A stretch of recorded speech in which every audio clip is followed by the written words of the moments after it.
Hi, beautiful people. Welcome back. Hope everybody is doing fantastic wherever you are in this world. Hope everybody is having an amazing weekend so far. It is exactly 3:34 a.m. I just got done preparing for the day. Laundry is done. All the stuff for the barbecue is ready to go. So I thought I'd just take this time to update you guys on the latest shenanigans of Katie Joy. Also, happy Memorial Day weekend. We honor and remember those who served and have given the ultimate sacrifice and died while serving and protecting the United States, and also fighting for our freedom. Thank you so much. For those who have served, those that are still active and serving, and to all the vets, thank you so much for your service, from my family to you guys, and for those families that also sacrificed their loved ones. Like I said, as I have some downtime, I thought I would give you my 2 cents on Katie Joy and her ongoing lies and cries for attention. But before that, my usual disclaimer: please do not take what I say as fact. Feel free to do your own research and come to your own conclusion. Well, it seems as though Without a Crystal Ball did not get the attention she wanted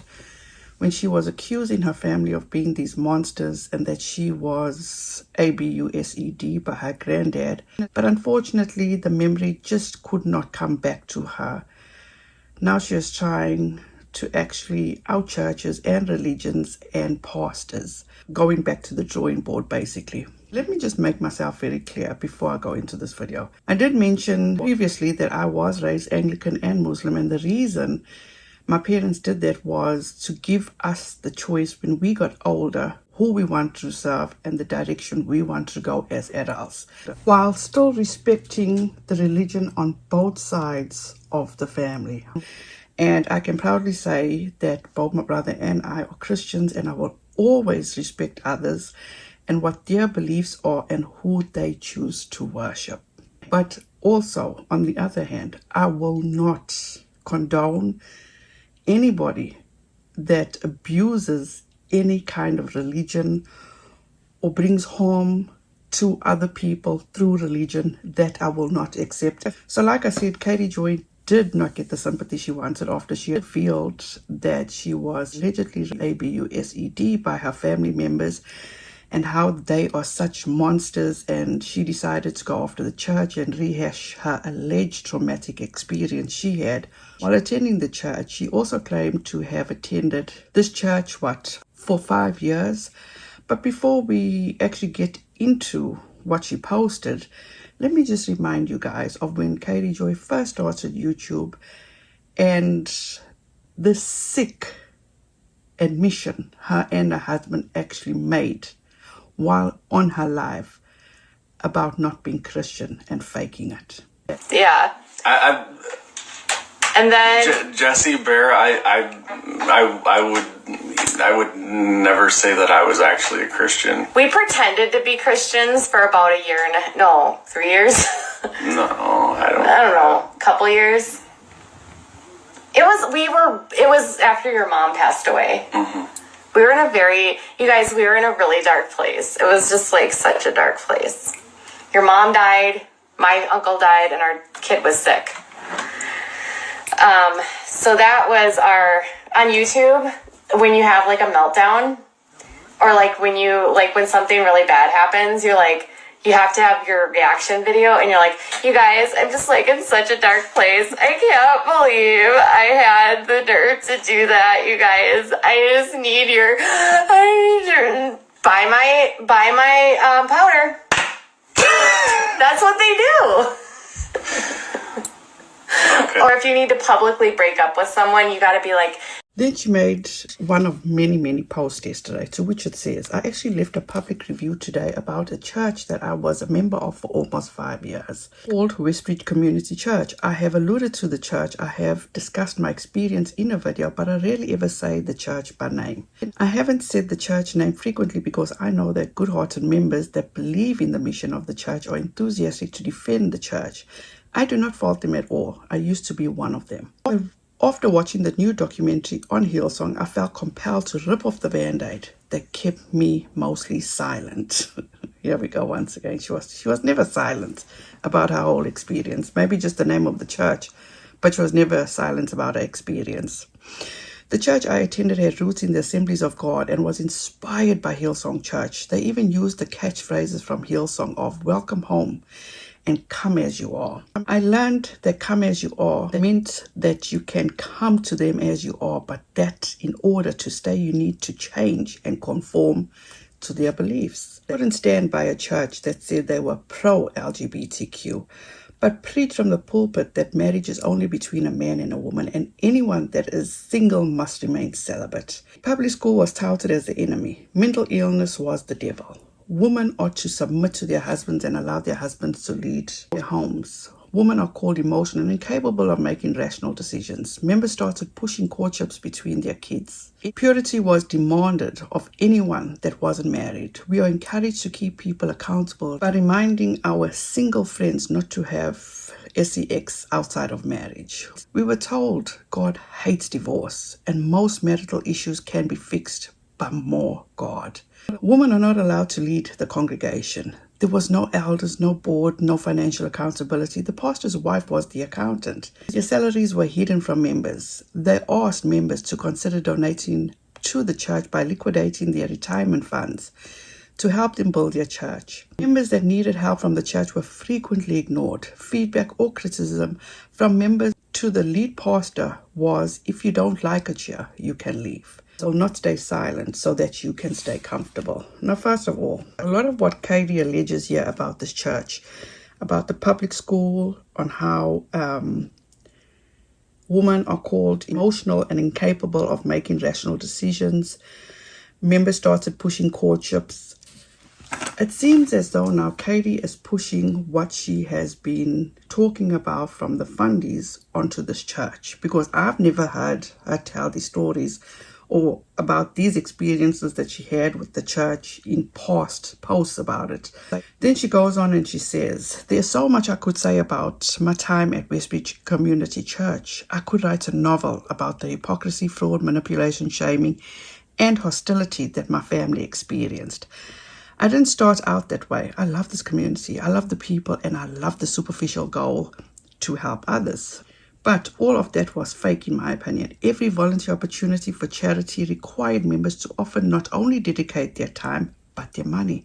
There was no accountability and there were no elders. Jeremiah had a pastor on staff for years that abruptly left. Jeremiah announced the departure of Andrew to the congregation and left many of us confused. When I was left in tears weeks later over how volunteers treated my son, it was Andrew who comforted me, not Jeremiah or the preschool leader. Andrew told me that he could no longer be at a church that was focused on itself and not helping others. It was clear that Andrew wanted to be able to be a servant to his flock and help them, but he was restrained from doing that. After Andrew left, there was no other pastor hired. It was all Jeremiah, and he lost the only person that could possibly hold him accountable. The shift in culture was dramatic. It became like a dictatorship, and criticism or feedback was met with hostility from Jeremiah. We begged for programs for children with disabilities and said they didn't have the resources. They begged for money and promised members to never abuse the tithing money and that their salaries would be based upon market value, but their income was never disclosed. But just question her about her finances, and she will lose her shit. Why does Katie Joy always want to know what the next person has, how much money the next person has? It's just not your business. Privately, I watched them remodel their home and then sell their home, only to then buy a larger home. They frequently went on vacations. Friends of mine at church struggled to feed their kids and relied on the food bank in order to tithe. There were no background checks for adults that worked with kids. The youth program was a breeding ground for grooming, and the leaders encouraged unhealthy, boundaryless relationships. One of my friends confided in me that she believed her daughter was being groomed by a youth leader. This is only my first review, more to come. I call bullshit. Let's be real. Katie Joy has no friends. I wouldn't expect anything different from Katie Joy. All this, in my opinion, is just what she's learned from the Duggars to what she's learned from the Browns, and she's now incorporating this into her life for people to actually think that she's credible and that she's the one that's good fit to be an advocate for people in these abusive situations. I call bullshit. You guys, you can actually read the review that she left, and I'm not going to read this. It's too much and as far as I'm concerned, it's all lies. She goes on and she says, my old church is hiring worship pastor and will pay them $60,000 a year. I am absolutely flabbergasted at the salary for this job. The worship team at this church plays Hillsong Church and Bethel music covers. They play no original music.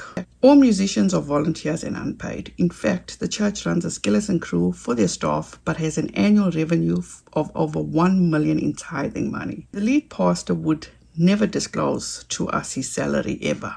Before there was a church, he refused to disclose his salary and only shared the total operating cost. The worship pastor at this church getting paid $60,000 a year is insane to me. The band plays less than 20 minutes, plays covers, and all the worship director does is do an opening prayer. Imagine getting paid that much to do that little. No wonder so many people left the church over reckless spending of the church years ago. Don't forget, there are no elders and no accountability for how the money is spent. Also, all money that the church raises to donate comes from members who donate above and beyond tithing. This is beyond sad to see tithing money spent this way. Spend the money on the community. Oh wait, you don't. According to Secretary of State records in Minnesota, my former church, WESTBRIDGE Community Church, was involuntarily dissolved by the state in January. The church failed to file annual documents required for non-profits. This means the non-profit is not active nor eligible for tax exemptions for the state of Minnesota. However, the church is still holding services and taking donations despite being dissolved organization by the state of Minnesota. I cannot get my head around a church being so irresponsible, and I feel bad for the people tithing right now. The church is currently paying over $29,000 a year in special assessments on their property to the county, tithing money, paying taxes for the church. And that's what it's there for. So Katie Joy went right back to square one, the safe place where she feels she's going to get people's attention, trying to be relatable, try to gain credibility. Katie Joy is a sad individual in my opinion. How desperate is she for attention? Is she this lonely in life that she has all the time on her hands to concoct up scenarios that will get people to feel bad for her, to show her attention? So Katie Joy and her husband, as you heard, admitted to pretending to being Christian because according to Katie Joy, they were in a dark place. Because Todd lost his mom, KJ lost her uncle, and their kid was sick. So for years, she's been reporting on religions, churches, cults. This is a new one, where she goes ahead and says that the church she used to attend, where she and Todd pretended to be Christian, they're a cult now. What in the world? Why now? Is Katie Joy's content drying up? The real truth of the Duggars is coming out. And unfortunately, Katie Joy was not part of that. Is that affecting her? Or is it because people are beginning to open their eyes and beginning to see the true fraud that Katie Joy is, in my opinion, and the lengths that she would go through to make a buck? What about the friends that she said she was good with at this church and that she missed so much? Has she changed her mind on them too? And like I said, you guys, it was so hard not to envision Miss Suzanne when reading those posts from KJ, who, in my opinion, stole someone else's life experience and then claimed it as her own. And I can believe that because her story always seems to change. And if it was her story, the story wouldn't have even changed or ever changed. What was the purpose of Katie Joy and her husband faking or pretending to be Christian? What was the motive behind it? What was their purpose? What did they think that they were going to get out of it? Because the way I look at things, Katie Joy always wants to be given stuff, and she always wants to be, like, as I always say, the head bitch in charge. She's never going to be the head bitch in charge. It could be that in her own home, but she chooses not to be because she's always online 24/7. But at the end of the day is, who does fucked up shit like this? Who does this? And even admits to doing fucked up shit like this. This is just not normal, people. Not normal at all. Is she going to come out next and say that she did that so she could go undercover, or maybe to even reveal what a cult they are, how they mislead people, how they use people. What's next? You know, it's always something new with Katie Joy. And last but not least, since in Katie Joy is all about digging up shit on a church and other people's stuff, why doesn't she just sweep her own doorstep before she sweeps others? Because clearly, and thanks to Balls 2.0 for this, as you can see, her LLC, it states as inactive. So, Katie Joy, have you taken care of your own shit before calling out other people's shit? Just stop. Stop with your bullshit. Stop with your lies. Just stop. You're a grown woman. Act like a grown woman. And not a little child that just can't get her own way. Aren't you tired of competing with yourself? And it's clearly not working. You guys can let me know what you think about this. Thank you guys so much for watching. I truly do appreciate each and every one of you. Thank you so much for watching. Have a safe and fantastic rest of your weekend. If you are traveling this weekend, please be careful. Be kind to one another and don't forget, make good memories. Bye guys.